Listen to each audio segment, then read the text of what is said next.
এই তারাবির নামাজে আর কিছু কথা বলি। অনেক মানুষ আসছেন, জামাতে নামাজ পড়লেন, জামাতে নামাজ পড়ার পরে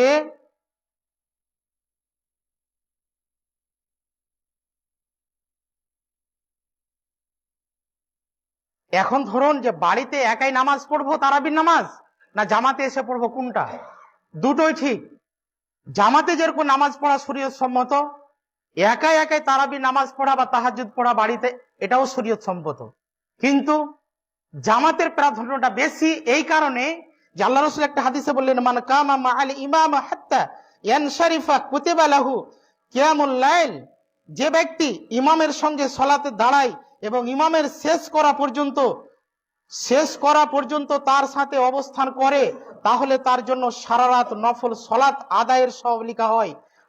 সুনানে আত-তিরমিজি ইসলামিক ফাউন্ডেশন অধ্যায় 8 রোজা পরিচ্ছেদ রমজান মাসের কিয়াম কিন্তু একাকী আদায় করার জন্য এ মর্যাদা নেই। তাহলে এখন নামাজ পড়তেছেন জামাতের সঙ্গে, কিছু ভাইকে দেখছি যে 2 রাকাত বা 4 রাকাত বা 6 রাকাত বা 8 রাকাত পড়ে নেওয়ার পরে উসে চলে যাচ্ছে। আপনি কি বুঝাতে চেয়েছেন? আপনি এখানে তো তারাবির নামাজ পড়লেন, যেটা তাহাজ্জুদের নামাজ সেটাই তো পড়লেন। আপনি ইমামকে ছেড়ে দিয়ে ইমামের নামাজ শেষ না হওয়া পর্যন্ত আপনি যে উঠে চলে গেলেন, আপনি কি বুঝাতে চেয়েছেন? যে আরো তাহাজ্জুদ পড়বো, না কোনটা, না বেশি নেকি নিব, কোনটা? গত রাত্রি দেখলাম কয়েকজন উঠে চলে গেল, বেতুর আছে পড়তে। কি বুঝাতে চেয়েছেন? হাদিসটা বুঝুন ভালো করে। যে ব্যক্তি ইমামের নামাজ পড়া পর্যন্ত, শেষ হওয়া পর্যন্ত সে যদি ইমামের সঙ্গে থাকে, তাহলে তার সারা রাত নফল নামাজ পড়ার সমান নেকি পাবে। তাহলে আপনি বাড়ি গিয়ে নামাজ পড়লেন ইমামকে ছেড়ে দিয়ে, আপনি কি বুঝাতে চেয়েছেন? কোনটা? আপনাকে ফতোয়া দিচ্ছি, আপনি বেতুর ইমামের সঙ্গে পড়ে নিন। ইমাম যতক্ষণ সালাম ফিরে ক্লিয়ার নামাজ পড়ে দিল, আপনিও পড়ে নিন। এরপরে আপনার বাড়িতে গিয়ে ফজর ওয়াক্তে হোক, 2টাতে হোক, 3টাতে হোক, আপনার নামাজ পড়ার আরো আগ্রহ জেগেছে, তাহলে আপনাকে আর বেতুর পড়তে হবে না, আপনি 2 রাকাত জোড়া জোড়া করে নামাজ পড়ুন না। কে বলেছে আপনাকে? বেতুর শেষ নামাজ এটা একদম ঠিক আছে, কিন্তু বেতুরের পর আল্লাহ রাসূল নামাজ পড়েছেন, এটা দলিল আছে। তাহলে আপনাকে এই কারণে কথাটা চেপে বললাম যে আপনি ইমামের সঙ্গে বেতুর পড়ে শেষ করবেন, তারপরে আপনি বাড়িতে গিয়ে আরো যদি নামাজ পড়তে চান, 2 রাকাত করে আপনি যত পারবেন আপনি নামাজ পড়তে পারেন, আপনার ব্যক্তিগত ব্যাপার। কিন্তু ইমামের সঙ্গে যদি আপনি বেতন না পড়ে বাড়ি চলে যান, তাহলে আপনি সারা রাত নফল ইবাদত করার সমান যে নেকিটা রয়েছে সেই থেকে আপনি বঞ্চিত থাকবেন। তাই অনুরোধ করবো প্রত্যেকটা ব্যক্তিকে যে হাদিসগুলো বুঝার চেষ্টা করুন।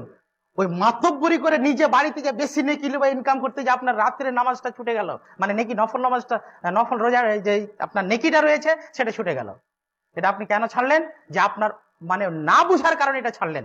আপনার মনে আছে যে আমি বাড়িতে গিয়ে নামাজ পড়বো, তার মানে কি ভোর চাইতে বেশি নেকি নিব, ঠিক আছে, কিন্তু আপনি হাদিসটা আগে বুঝুন। হাদিসটা যদি বুঝতেন তাহলে আপনি ছেড়ে যেতেন না।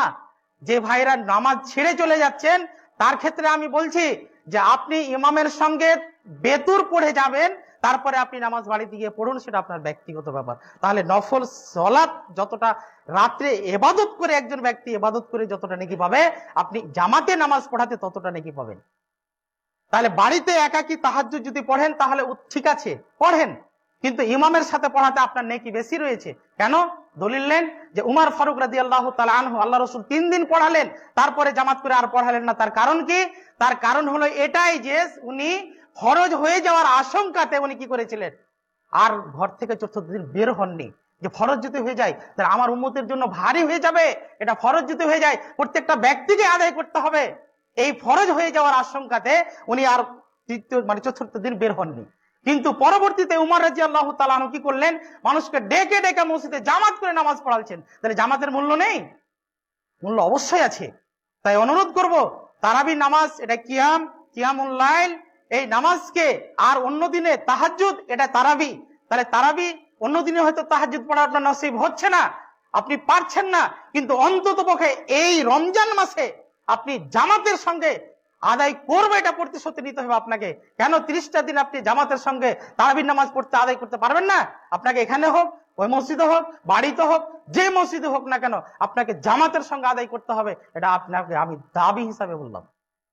তাই আল্লাহ রাব্বুল আলামিনের কাছে দোয়া করি, আল্লাহ রাব্বুল আলামিন আমাদের তারাবির নামাজি ধৈর্য সহকারে নামাজ পড়ার তুমি তৌফিক দান করুন। আল্লাহুম্মা আমিন।